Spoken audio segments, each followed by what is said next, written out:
గుండెపోటు ఎందుకు వస్తుందో, ఎలా వస్తుందో 3D యానిమేషన్ల సహాయంతో వివరంగా తెలుసుకుందాం. ఒక మనిషి గుండె రోజుకు సుమారు 1,15,000 సార్లు కొట్టుకుంటుంది. అలాగే గుండె రోజుకు సుమారు 7,600 లీటర్ల రక్తాన్ని పంపు చేస్తుంది. మన ఇంట్లో సంపులో నీళ్లు తోడే మోటార్ ఒక రోజంతా కంటిన్యూస్ గా రన్ చేస్తే చెడిపోతుంది.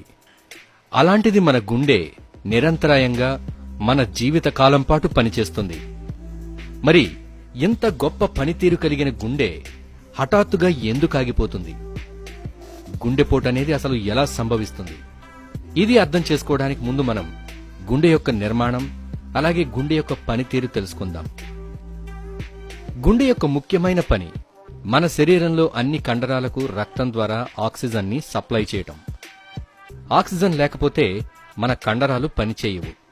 శరీరంలో అన్ని కండరాలతో పాటు గుండె కండరాలకు కూడా ఆక్సిజన్ నిరంతరాయంగా సరఫరా అవుతూ ఉండాలి. అప్పుడే మన గుండె ఆగకుండా పనిచేస్తుంది. గుండె కండరాలకు రక్తం సరఫరా చేసే రక్తనాళాలను కరోనరీ ఆర్టరీస్ అంటారు. ఈ రక్తనాళాల్లో ఏదైనా అడ్డంకి ఏర్పడితే గుండె కండరాలకు ఆక్సిజన్ సరఫరా ఆగిపోతుంది. గుండె పనిచేయడం ఆగిపోతుంది. దీన్నే హార్ట్ అటాక్ అంటారు. అయితే రక్తనాళాల్లో అడ్డంకులు ఎందుకు ఏర్పడతాయి? గుండె కండరాలకు రక్తాన్ని సరఫరా చేసే కరోనరీ ఆర్టరీస్ లో కొవ్వు లేదా కొలెస్ట్రాల్ పేరుకొని రక్త ప్రవాహానికి అడ్డు ఏర్పడుతుంది. ఇలా పేరుకుపోయిన కొవ్వుని ప్లాక్ అంటారు. కరోనరీ ఆర్టరీస్ లో ప్లాక్ ఏమాత్రం రప్చర్ అయినా అక్కడ రక్తం గడ్డకడుతుంది. ఇలా రక్తం గడ్డకట్టగానే గుండె కండరాలకు ఆక్సిజన్ సరఫరా ఆగిపోయి హార్ట్ అటాక్ సంభవిస్తుంది. ఈ స్థితిని కరోనరీ ఆర్టరీ డిసీజ్ అంటారు. ఈ వ్యాధి రావడానికి 2 ముఖ్య కారణాలున్నాయి. ఒకటి జీన్స్, అంటే వంశంలో ఎవరికైనా ఆ వ్యాధి ఉంటే తరువాత తరాల వారికి ఆ వ్యాధి వచ్చే అవకాశం ఉంటుంది. ఇక రెండవది మన లైఫ్ స్టైల్, అంటే మనం తినే ఆహారం, మన అలవాట్లు మొదలైనవి.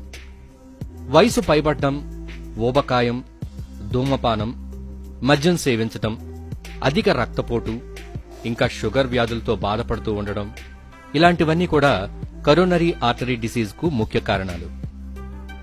కరోనరీ హార్ట్ డిసీజ్ ను గుర్తించిన తర్వాత రక్తాన్ని పల్చబరిచే మందులు ఇస్తారు. అయితే ఈ సమస్య తీవ్రం అయినప్పుడు శస్త్రచికిత్సలు చేయవలసిన అవసరం ఏర్పడుతుంది. ఈ కరోనరీ ఆర్టరీ డిసీజ్ లేదా హార్ట్ అటాక్ కు 2 రకాల శస్త్రచికిత్సలు ఉంటాయి. ఒకటి యాంజియోప్లాస్టీ. ఈ విధానంలో దెబ్బతిన్న రక్తనాళాల్లోనికి క్యాథెటర్ అనే ట్యూబ్ను పంపించి బెలూన్ లాంటి పరికరంతో పేరుకుపోయిన కొవ్వుని వెనక్కి నెడతారు. ఆ మార్గం తిరిగి మూసుకుపోకుండా ఒక స్టంట్ ని వేస్తారు. ఈ చికిత్సని యాంజియోప్లాస్టీ అంటారు. ఇక రెండవది బైపాస్ సర్జరీ.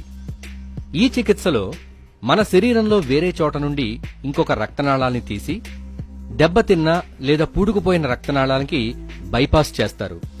దీన్నే బైపాస్ సర్జరీ లేదా ఓపెన్ హార్ట్ సర్జరీ అని అంటారు. రక్తనాళాల్లో కొవ్వు బ్లాక్ అవడం ద్వారా కాకుండా వేరే విధంగా గుండె ఆగిపోయే ప్రమాదం ఉందా?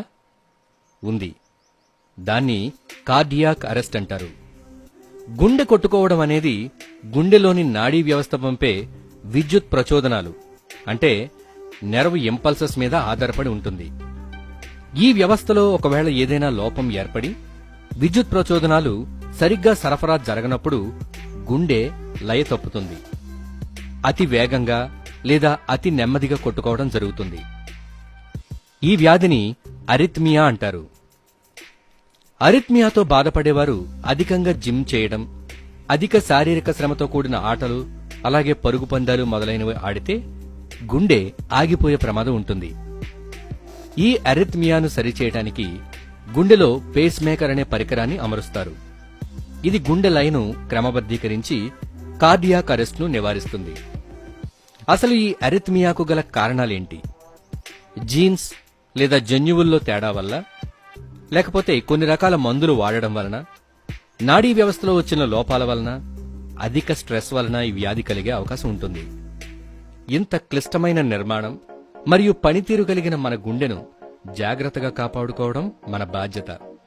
మద్యపానం, సిగరెట్ వంటి వ్యసనాలకు దూరంగా ఉండటం, క్రమం తప్పకుండా వ్యాయామం చేయటం, మంచి ఆహారం తీసుకోవటం, అధిక కొలెస్ట్రాల్ కలిగిన పదార్థాలు తగ్గించుకోవడం ద్వారా మన గుండె ఆరోగ్యాన్ని కాపాడుకోవచ్చు. ఇది ఫ్రెండ్స్, హార్ట్ అటాక్ మరియు కార్డియాక్ అరెస్ట్ కు సంబంధించిన సమాచారం. మరొక ఇంట్రెస్టింగ్ టాపిక్ తో నెక్స్ట్ వీడియోలో కలుద్దాం. ఈ వీడియో మీకు నచ్చితే లైక్ చేయండి, మీ ఫ్రెండ్స్ కు షేర్ చేయండి. ఇంకా ఇలాంటి యూస్ఫుల్ వీడియోల కోసం